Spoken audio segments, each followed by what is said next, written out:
bilang pagpapakita ng tunay na malasakit at paglilingkod sa komunidad. Nakipagtulungan ng RPSB team ng Regional Mobile Force Battalion 15 sa mga residente ng Barangay Bulo sa pagpapatayo ng snack house sa loob ng Paco Valley Elementary School sa Barangay Bulo, Cabugao, Apayao.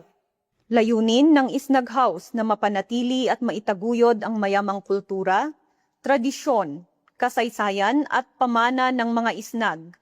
Magsisilbi rin itong sentro ng pagkatuto kung saan maaaring magsaliksik, magbasa at higit na mapalalim ng mga estudyante ang kanilang kaalaman at pagpapahalaga sa kanilang kultura at pagkakakilanlan bilang mga isnag.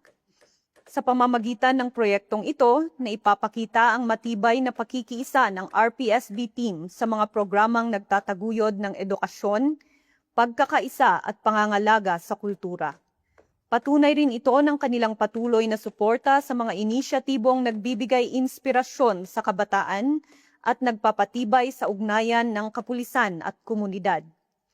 Ang proyekto ay naging posible sa pamamagitan ng bayanihan at sama-samang pagkilos ng mga pulis at mamamayan upang makabuo ng isang pasilidad na magiging museo at aklatan para sa mga mag-aaral at miyembro ng komunidad.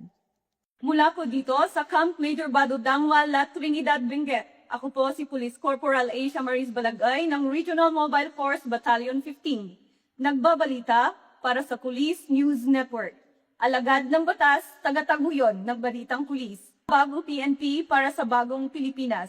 Serbisyong mabilis, tapat at nararamdaman.